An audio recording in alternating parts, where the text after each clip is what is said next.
Lockdown के दौरान कोटा में कोचिंग कर रहे छात्र छात्राओं को अपने अपने घर भिजवाने की उत्तर प्रदेश की सरकार ने व्यवस्था की थी, जिसके तहत रोडवेज बसों द्वारा कोचिंग कर रहे छात्र छात्राओं को कोटा से झांसी लाया गया, जहां से थर्मल स्क्रीनिंग के बाद इन अमीरजादों के बच्चों को अपने अपने घर भिजवाया। प्रतिभा किस चीज़ की तैयारी कर रही हैं? नीट की प्रिपरेशन कर रही हूँ अभी। किस चीज़ की? नीट की प्रिपरेशन कर रही थी वहाँ पर। वहाँ से क्यों भागना पड़ा आपको? अभी मतलब बहुत प्रॉब्लम हो रही थी, एक्चुअली खाने पीने की प्रॉब्लम हो रही थी और यही रेंट के लिए वो लोग परेशान कर रहे थे और फिर ये बसेस अरेंज हो गई तो हमें आना पड़ा।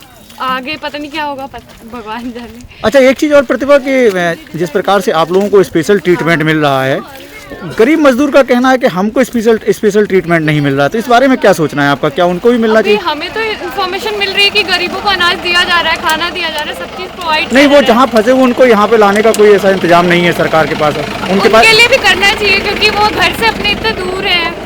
बाकी अच्छा, फैमिली में वही एक कमाने वाले थे, वो खुद दूर हैं तो उनके फैमिली मेंबर्स को काफी प्रॉब्लम हो रही होगी, तो उनको घर लाना चाहिए सरकार। हाँ, बिल्कुल बिल्कुल लाना चाहिए। आप ही की तरह। हाँ, जैसे हमें बुलाया गया, वो भी इस भारत के ही नागरिक हैं, उनका घर आना जरूरी है क्योंकि अपने घर के वो इकलौते कमाने वाले हैं, उनके घर में बीवी बच्चे अकेले हैं। तो मालूम हो कि लॉकडाउन 2 की घोषणा के बाद राजस्थान के कोटा की कोचिंग में कंपटीशन की तैयारी कर रहे छात्र छात्राओं को अपने मम्मी पापा की याद सताने लगी थी, जिसको संज्ञान में लेते हुए उत्तर प्रदेश सरकार ने लगभग 300 बसों को कोटा से छात्र छात्राओं को लाने के लिए लगाया था। इनमें 100 बसें झांसी जिले से भी गई थीं। विश्वकर्मा जी, कहाँ रहते हो, क्या कर रहे थे? जौनपुर में रहते हैं। हाँ, क्या तैयारी कर रहे थे कोटा में? मेडिकल की तैयारी कर रहे थे। मेडिकल की। वहाँ क्या परेशानी हुई जो आपको वापस आना पड़ा? वहाँ पे खाना सही नहीं मिल रहा था। हाँ, सबसे बड़ी प्रॉब्लम यही थी। उसके बाद पढ़ाई नहीं हो रही थी, टेंशन बना रहा था। अच्छा, एक चीज़ और है कि मज़दूर कह रहा है कि आप लोगों को स्पेशल ट्रीटमेंट दिया जा रहा है, जबकि हम लोग फंसे हुए हैं, हमें इस प्रकार की सुविधाएं नहीं दी जा रही हैं। तो क्या सोचते हैं आप? कुछ स्पेशल ट्रीटमेंट तो नहीं था। आप लोगों को निकाला जा रहा है लॉकडाउन में, वो अभी फंसे हुए उनको नहीं निकाला जा रहा है? नहीं सर, ऐसी बात नहीं है, जो है सबके लिए।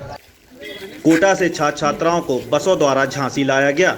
इनमें कोटा से झांसी पहुंची प्रत्येक बस में 30-30 बच्चों को बैठाकर लाया गया है।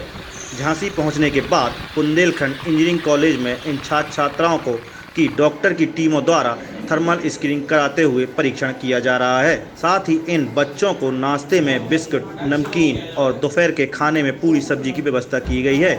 इस व्यवस्था की देखरेख स्वयं जिलाधिकारी झांसी आंध्रा बमसी ने संभाल रखी है।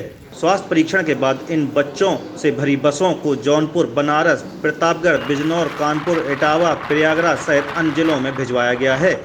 बस में सवार होकर आए इन बच्चों ने अपना अपना दर्द बयां किया है। कहाँ से आ रहे हैं चंदन जी? कानपुर, कोटा से। कोटा में क्या करते हैं? मेडिकल तैयारी करते हैं, प्री मेडिकल। जी, प्री मेडिकल तैयारी। कहाँ के रहने वाले हैं? जौनपुर। जौनपुर। कहाँ, अब कैसे वापस जा रहे हैं? मतलब क्यों वहाँ से वापस हुए हैं आप लोग?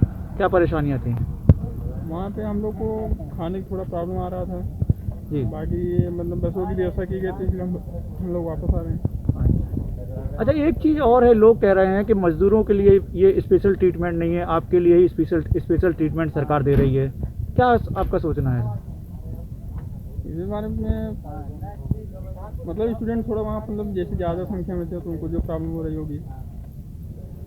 नहीं, मजदूर भी फंसा हुआ है कई जगह, तो मजदूर कह रहा है कि हमारे लिए स्पेशल ट्रीटमेंट नहीं है, लेकिन इन बच्चों के लिए तो आप लोग कर रहे हैं।